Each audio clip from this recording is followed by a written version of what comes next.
농지는 우리나라 식량 생산의 기반입니다.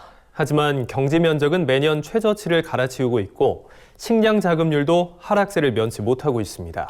이에 농사를 짓지 않고 놀리고 있는 유휴농지를 이용하는 등 농지의 실효성 있는 활용 방안이 필요하다는 목소리가 나오고 있습니다. 강창호 기자가 보도합니다.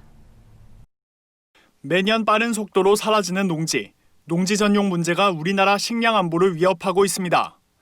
2013년 171만 헥타르였던 경지 면적은 6년 만인 2019년 158만 헥타르로 13만 헥타르가 줄어들었습니다. 매년 2만 헥타르가 넘는 농지가 사라진 셈입니다.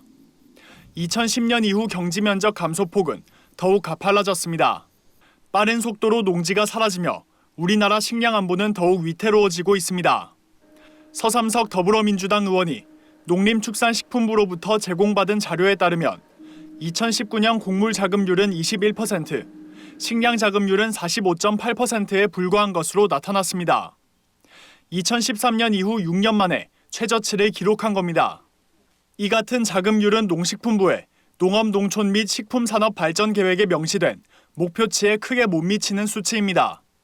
농식품부는 2007년부터 2018년까지 총 4차례 식량 자급률 목표를 세웠지만 단 한 차례도 목표를 달성한 적이 없습니다.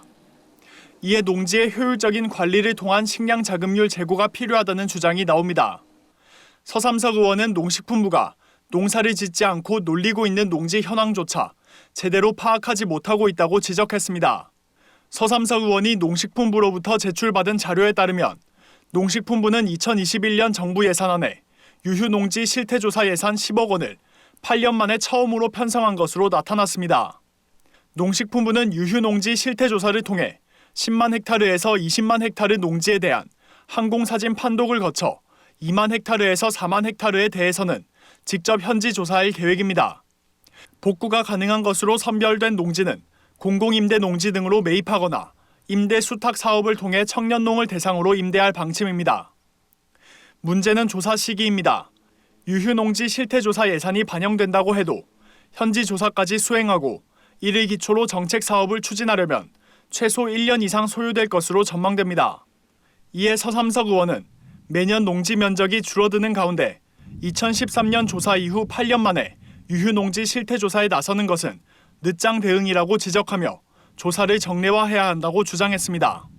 코로나 발생 이후에 세계적으로 식량 위기가 대두됐습니다. 식량 위기를 극복하기 위해서는 가장 중요한 것은 생산 기반 시설이 농지인데 농지가 감소되고 있다는 것은 아주 위험한 현상입니다. 정부는 이용 실태 조사를 특별히 좀 강화를 해야 할 필요가 있다. 그래서 농지 관리를 소유 중심에서 이용자 중심으로 전환해야 한다. 식량 안보가 더욱 중요해진 지금 먹거리 생산의 터전인 농지를 지키기 위한 정부의 노력이 시급해 보입니다. MBS 뉴스 강창호입니다.